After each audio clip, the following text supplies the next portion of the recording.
Let's start at the beginning. PwC has been a long-term customer of Duke Energy. It used to be Carolina Power and Light, Duke Energy Progress. We've been a wholesale customer of theirs pretty much since the inception of PwC back in 1905.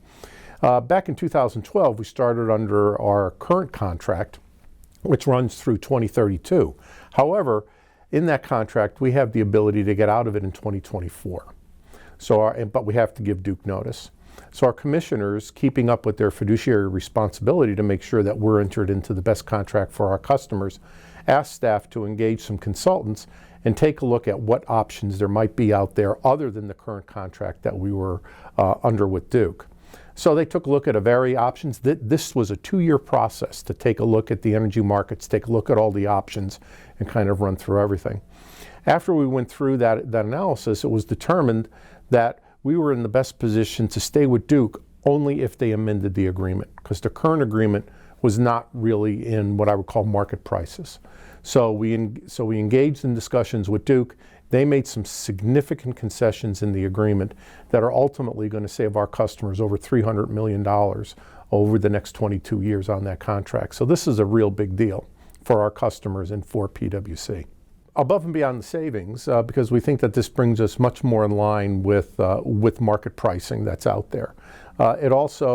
Duke provides us with what's called native load status, which is basically they consider PwC like we are their own retail customers. So we have perhaps the highest level of reliability as well as far as the delivery of electricity to PwC's customers. So staying with Duke not only has very competitive prices, but it also has the lowest risk to PwC and our customers.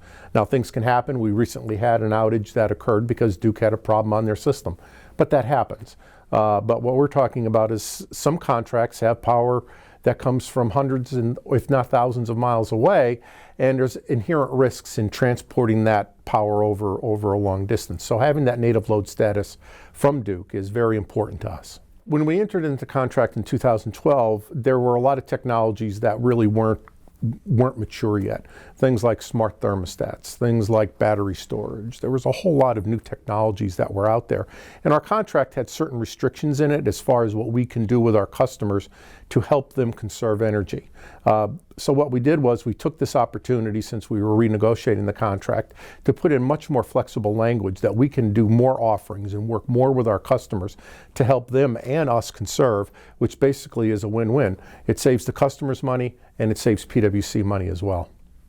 Well, it gives us the flexibility. Again, that part of the contract doesn't come into play until 2024, so we'll have to wait and see, but at least it gives us the opportunity to take a look at what technology is emerging at that particular point and make some smart decisions on what kind of programs to offer our customers. We'll have to see how it impacts rates for our customers, because right now we're in the process of taking a look at electric rates for the next 2 years. So we've given this information to our consultant as far as the reduction, and they're going to model that for the customers. But we're really anticipating that what will happen is we'll be able to give some rate relief for our customers very soon.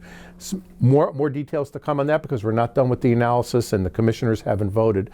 But again, when you're taking a look at the deal on a long-term basis, it looks like we'll have some real good rate stability for our customers.